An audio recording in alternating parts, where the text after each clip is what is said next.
got his 4th star and came to Scott in 1989. Right. And he's the guy that got me promoted. Oh, I see. Had Which vision promotion? To look forward. Bring it here. Oh, okay. Had the vision to look forward and just was a great friend. Still is a great friend. Yeah. He's a great guy. We ran track and cross country together at the academy. Is that right? So I figured that I was trying to figure out if you graduated, if you got your bachelor's in '69, right? Mm-hmm. So you're about 63? I'm 63. I'm a 47 baby. That's what I figured. I figured you're about a year older than me. Because I just turned 62 last week. So, I'm actually the Roswell baby. Oh, all right. My dad was the investigating officer. Is that right? Yeah. Well, That's a good Thank story. you. I got the Wikipedia on your dad too here. Okay, so, okay. Yeah. He just died. So for but yeah, he's doing great. just this last November, right? Yep. Yeah. So we have to be careful with this guy. He's liable to be a Martian or something. Yeah, actually, if you go to the museum at Roswell, his name's on the official report. Major Carlton, investigative actor. All very straightforward. Right. We were doing drop tests. We had run about a 20% injury rate when we did parachute drops in World War II above 3,000 feet. And we were jumping a 25-foot parachute. And so what they did at Roswell, which had a field elevation of 4,000 feet, was ran all types of different parachutes in drop tests, and then they'd pick up the dummies and the parachutes every 30 days. So you'd normally have 50 to 100 drop dummies and parachutes laying in fields. Yeah. So then a weather balloon crashed, half of it went down and created a saucer-like material with a bunch of bodies around it. Yeah. And so that then became the stuff of legends, but it actually was very straightforward. Wow. So where did you grow up? I grew up in Sac. Yeah. So wherever Dad went. So born at the Sac base at Roswell. Yeah. Then moved to Omaha, Nebraska. Stayed there 5 years. My dad was the aide to one of our real icons, a guy named LeMay. Right. Curtis LeMay. He was aide de camp, right, for LeMay. Aide de camp for 5 years, and then we moved to March Air Force Base, Southern California, then to Guam, then back to California. 2 assignments in California, then Washington, D.C., then 2 assignments as a wing commander in Michigan and in Indiana. And then I left and went to school, 65. And, to the Air Force Academy there. To the Air Force Academy. Right. And then they had 3 assignments in between while I was going to school. So I had various places to go to. And then started off on the medical career. Right. So when did your dad wasn't a doctor? He wasn't. No, he was a flyer all the way. He was he trained Flying Fortress people and flew B-29s, right? That's correct. In World War II, and then was he in Korea also, or did he? Well, he was the aide de camp during that time, so he has combat time in Korea because LeMay did, but he wasn't assigned to a unit that was flying combat. Right. Y'all want to order something? Go ahead. Yeah, I'll have a Boston. Where we take you and your wife? All it takes is home time. I say all it takes is home time, just being home. So when did you make the decision that yes, you wanted to follow your dad's footsteps of being in the Air Force, but you wanted to be a surgeon also? I mean, you wanted to combine the 2 careers. When you grow up in an Air Force family, the answer is the Air Force is your family. And so when the Air Force Academy started up, I was about 8, and I thought, oh man, that's what I want to do. And so I was pointed that way for 10 years before I went, with the full intention to be a pilot. I was already a private pilot in high school. Right. But then I took the flight physical and I flunked for lack of depth perception, and I was crushed. But I had looked at being a physician, I'd looked at being an aviator, and so I said, well, I'll still go to the academy because I think I can do both. And then I obviously took physical every year just to see if things were changing, and I continued to flunk. And so started aiming towards medicine about 66. I see. And the academy then came up with a program that sent people to medical school. I was accepted to medical school at the University of Colorado in October of '68, and my flight physical was November, and I passed. And I thought, you know, I really do have a problem, but I could go to pilot training. And the Surgeon General at the time said, well, no. Go to medical school. I'll keep you a slot in pilot training. You can go after medical school. So I thought, oh yeah, that's the best of both worlds. And so I went to medical school expecting that I'd be able to go to pilot training afterwards, and they closed the program down. Right. So we didn't have any more pilot physicians. And I thought, okay, well, that's fine. I'm a happy doctor. I'll just be a surgeon. And so that's what I stayed doing, was in surgery. Right. So I guess if somebody said, okay, what do you do? Your first answer probably is, I'm a surgeon. No, I'm an Air Force officer. I still got it wrong. You're an Air Force officer. Yeah. I'm a retired Air Force officer. You're because you are that. You're just like everybody has a job in the service. Your job was That's correct. That you cut on people. That's correct. That you. I had a little different avenue for my training than my pilot training. Right. Now I want to get you to, because I know as far as overseas and war duty, you were Desert Storm and all that, but get you from graduating from med school to there, you went. It seemed like you had just a series of 3-year deployments in a lot of places, 3 to 5 year deployments. Yes. I graduated medical school in '73, went to be a surgeon, graduated in '78, went overseas to England for a 3-year tour, but I got a family member sick. My wife's dad got sick, and so we came back after just 9 months. I see. And was assigned to Phoenix at Luke Air Force Base. Then that ended my obligation. And so I looked very hard at that point. Do I stay in the civilian side? Do I stay in the military side? And decided that I would stay for another assignment in the military. Went to Wiesbaden, and Wiesbaden was really my defining time. Okay. I was the chief of surgery for the Marine barracks problem. And we sat down afterwards, and my partner and I did 25 cases in 12 hours. We broke every rule in the book because we had to. And the Navy had communicated to me very well that what these people's problems were. And for example, the 25 cases we did, 23 of them were compartment syndromes, which is where you crush an arm, the muscle swells within the fascial structure, and the muscle dies in 6 hours. And then the arm dies, and you have to cut it off. Well, I didn't get them until 12 hours, and the majority of them were compartment syndromes. But the Navy had communicated to me with a big red 1 on their IV bags saying, I didn't resuscitate them, don't give up. Well, to me that meant we start the clock over again, so I didn't resuscitate them until I laid a knife to them, opened up all their compartments, and then resuscitated them like mad. The balance was, do you go for the kidneys and keep the patient alive, or do you go for an extremity? And we thought we could do both, not doing what we wanted to do in anybody, but what we had to do. There were only 2 of us, and we went through 5 ORs, and so learned how then to do real utilization. But then we had to do the 2nd and the 3rd operations to really get done what we needed to get done. And we ended up no deaths. Everybody did beautifully that arrived at our hospital alive. But as we looked at the deaths, we said, okay, we did fine, but did we do fine if this were your brother, if this were your sister, if this were your son or daughter, is this good enough? And the answer was no. We had by that time gone to the golden hour in trauma. We had realized what needed to be done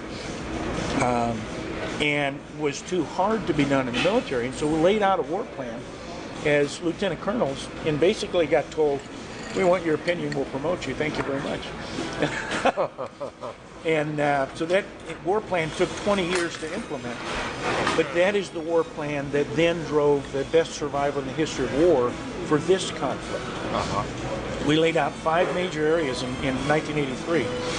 One area was you have to have an excellent first responder. In other words, the enlisted people, they're the key to survival. It's not the hospital people, it's out of the hospital care. And so we focused on the enlisted side. We focused on getting someone to a surgeon to be able to do salvage surgery. The goal was to meet the golden hour. Then had to come up with a whole system of transportation that could take very sick people on airplanes, including having them die on airplanes, We call that critical care in the air. And then we felt we had to standardize. It wasn't fair for a surgeon to have to figure out, how do I deal with not one or two, which is what I've been trained on, but how do I deal with 25 at one time? How do I deal with 50? How do I deal with 100? So we standardized and set up training programs, and then we said, now, we, the Air Force, can't do this. We, the services, can, but we, the Air Force, cannot. And so we had to figure out a joint solution to it. All of those changes came very, very difficult. In fact, I was fired 5 times and legal formal action brought against me 3 times, to include as a 3-star. That's how difficult it is to change our system. But then, if you'll recall, the war kicked off, and we were in Afghanistan for the first year, and we got approved all the things that we had been working on worked. That you could do salvage surgery at Karshikanabad in Uzbekistan, fly somebody 8 hours, 3,000 miles, have a secondary surgery in Turkey, which we did, and then another 3,000 miles and have definitive surgery all over a period of 6,000 miles and 12 hours and save the man's life. Now, that was the defining moment, that all the stuff we'd been working on came true, and we had delivered with far forward surgery, with critical care in the air. And this particular man was on a ventilator the whole time. We'd never moved a ventilator patient. And so it took 20 years to have that all come about. That happened on the 1st of October of 2001. And that enabled us then to put in firm action all of those changes that continue to this day. So my real defining moment was the Marine barracks problem, was saying, these are my kids, this is my brother, this is my sister. If somebody dies, it's my fault, and they better die for the right reasons. Now, I've then been fortunate to have just great people working for me who have carried that forward. The net result of which is we're constantly looking at each other. We're constantly saying what's preventable, not's preventable. After in the first 2 years of the conflict, 03 to 05, in Iraq, where we actually had a casualty flow we had to worry about, 20% of those who died had a potentially survivable illness had we been able to bring more medical care to focus. For example, if you're shot in the chest, when the shot doesn't kill you, what kills you is collecting air in the chest cavity outside the lung, and it then progressively increases, forces the heart over to one side, and you die. It's called a tension pneumothorax. We respond by giving a medic, a combat medic, a 2.5-inch needle to put in the chest and relieve the air until they can get to a place where you can put in a formal chest tube. Well, we had 3-inch Marines. And so we had 3-inch thick Marines. Okay. And if you got a 2.5-inch needle and a 3-inch Marine, you can't relieve a simple thing to take care of. So that critique has continued, so that in the last 2 years, we have had not one death that was salvageable. Not one. Yeah. And so we get pretty excited about that stuff. Last week I was in Denver, working the same thing. How are we teaching our combat medics what's new at the zoo? What should we focus on now? Look at there's the man of the hour. Thank you. I could never eat that much or that. This is very flat. It's really it's spread out. It's rolled out. I think we're all set. Thank you. I think we're good. Brian, you want to say thanks? We thank the Heavenly Father to be able to be together, be able to talk about things that have happened in the past. Bless this food we're about to eat. Bless this nation, our armed forces. Always keep them safe and sound. Thank you. Amen. Amen. Amen. Thank you. Well, looking around corners has really been my whole focus, and the criticism in the 90s is, we're never going to go to war again, you moron, what's the matter with you? Don't you understand that? Well, those who say that simply haven't studied history. The critical care in the air, you talk about defining moments, that's a big deal. It's a huge deal. What it does, what I did it for, was fewer forward medical assets. If you don't have to have everything forward, then you can concentrate and give better care back at a more definitive location.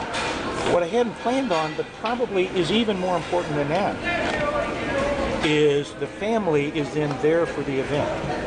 The patient never gives up. And when people give up on surgery, and they finally say, I'm tired, I'm all done, you always lose. I mean, there's a tremendous psychological piece to that. Oh, yeah. And with the family members, that's just not happening. Now, that particular thing took 5 years, just for the equipment piece. When we started checking the standard medical equipment in our airplanes, every one of the medical devices was an emitter. It released electromagnetic pulse, radiomagnetic interference. It couldn't fly in our airplane. So that took several years to properly shield. We did that 93 to 95 to properly shield the equipment so that we could fly it in our airplane. And then the criticism, well, I'll never let anybody die in an Air Force airplane. I got that in spades. And the answer is that's extremely short-sighted. If the Army says or the Marine Corps says the best chance is to get on the airplane and fly away, then you do what your partner tells you. Now, we've moved 9,000 people on ventilators in this conflict, and we've not had one death in the air. It's unbelievable. You're talking about in critical care. Conflict now. Yes. In Iraq and Afghanistan. So, any large organization to change, extremely difficult. But you can do it if you're truly dedicated to it. And obviously, I was very interested in this. See, we don't hear very much about we hear about the deaths, the 1,000 people killed and who were killed immediately. But we don't hear very much about those who survived their initial wounds and come home and are still alive. Occasionally we'll see reports about, the people with prosthetics and how they're working through, loss of limbs and stuff like that. But we don't hear very much about the success stories. It's become so routine that people are taking it for granted. The best survival we had prior to this time was 17%. If you were injured in Vietnam, you had a 17% chance of dying. We're running between 9 and 10 now. So officially, we've had about 4,500 people killed in this conflict. Had we not implemented those changes, it would have been 9,000, twice the number. So it's been worthwhile. We're even to the point now where we have somebody that we know is dead from a headshot, destroys their brain, that we will move on an airplane, and we will have their family meet us in launch school. And the family then is participatory in the discussion to withdraw life support. There's no longer this, well, they said. So the family's involved in every piece of this, and it's made a world of difference. In cases like that, there can be transplant possibilities also, right? Yes, that might not otherwise happen. Unfortunately, Landstuhl is not a transplant center, right. So we're not doing that. But yes, that potential. Hey, you doing all right? Yeah, how are you? Good. How's everything taste so far? Very good. Thank you. Okay. Very good. Did you get any chicken on that mushroom flatbread or just the No, mushroom? just the mushroom. Have you tried that yet? Yeah, well, you gave it to me one time. Was that the same? Okay. Yeah, you gave me the chicken one time, and one time I did it without again. Okay. Yeah, but it's good. No, it's my favorite thing. All right. Yeah, doing good. You all right? Doing all right. Great. All right. Enjoy your lunch, guys. Thank you. Thank you. So it's like anything else. After the first year or two, it kind of has become ho-hum. And it's not ho-hum. I mean, it's a very exciting opportunity. We've actually moved people. We moved a kid with a knife in his head all the way to, that was sitting on the Circle of Willis, which is no man's land for surgery, all the way from injury in Baghdad to Walter Reed, where we could get the super subspecialist in the world to help us take this knife out of this kid's head. And he survived and did beautifully. Now, those are exciting times. Are you still connected to this? Oh, yeah. Oh, I'm very connected. Okay. I mean, your job at Homeland Security is the same as... Well, you got to remember, any of the retired senior guys, the people that you grew up will always call and talk to you, and especially the captains and the majors. I mean, nobody agreed with me when I was a brigadier and a 2-star that this was the way to go, except the captains and the majors that were doing it. And because I took trauma call with them, we'd discuss all these things in the middle of cases 2 or 3 o'clock in the morning in San Antonio. And so they're invested. Now, that's the group who are colonels now that are executing this. For example, last week I'm in Denver, and I ran into my good friend Warren Dorlack. And Warren was a resident for me, was involved in all of the things that we're involved with now, and he's the trauma czar in Afghanistan. We have a trauma czar that's in charge of all trauma for the theater, both Afghanistan and Iraq. And he got a call from a forward base and said, Marine's just been shot in the lung, and a British Marine. And he's been in shock for an hour. We're going in, but we don't think we'll be able to salvage his lung. And a traumatic pneumonectomy is a death sentence. Nobody survived, period. And so Dorlack thought, okay, well, this guy's other lung's going to then fail because we can't oxygenate him. He's been in shock. I'll get the Nova lung from Germany, calls the Nova lung team, flies them to Bagram, and at the 14-hour point, just as this kid is dying, he's there in a rotary wing at the far forward location, taking care of a UK Marine, putting him on an extracorporeal bypass because he can't oxygenate him. Takes him back to Bagram on this heart-lung machine, if you will, flies him all the way back to Germany, and then takes care of him in Germany for 3 weeks, and the kid survives. First in history. Now, that's a kid that said, it doesn't matter if he's a UK guy, he's one of my kids. And took the bull by the horns, and I mean, that's the exciting thing that we're involved with. And it's very exciting. Finding that much more exciting than flying an airplane. You know, the sequence of events that put you into this position is fascinating. Yeah. The things that happened in my life that put me here today, met my wife and all that thing, it's like God just put you here today for something that's going to happen tomorrow. If you'd have passed that physical, would you have ever become a doctor? No. You'd have been a pilot just like your dad. That's correct. And you'd have flown. Now, there's another sequel to that. Yeah. When did you meet your wife? Well, I actually went to 7th and 8th grade with her. Oh, so But the sequel to that was, I looked at the class, and obviously I was in the group that were non-flyers, and there were just some outstanding people there. And I thought, why in the world is it a set of eyeballs to determine whether or not you advance in the Air Force? And then said, I can fix that. And so when I was the Surgeon General, I fixed that. And we take a kid right after their sophomore year, and we'll fix their eyes so that they're pilot qualified. And then, and there's a discussion here, Tom, we own them after their sophomore year. When they come back, they're official Air Force members. They can't quit if they want to. And if we kick them out, we have to do it through an Air Force procedure. And what it means is medically there are. So if we break them, then we pay for them. And so we take these kids in the first semester of their junior year, we fix their eyes, we wait a year, which is mandatory, and then they're qualified for pilot training. We've had 100% success. And then the best kids go to pilot training, not just those that have the best eyes. And so, obviously, God does funny things. But we fixed that particular one at the Air Force Academy. So if you'd had somebody like you around, you might be able to get fixed. I might have been able to get fixed. Well, we didn't have the technology around then. Go ahead, Ed. Probably the more remarkable. But if he had been fixed back then, he would not have done all the things he's done since. Fix all the people. Yeah. It's meant to be. I honestly believe it's meant to be. Oh yeah.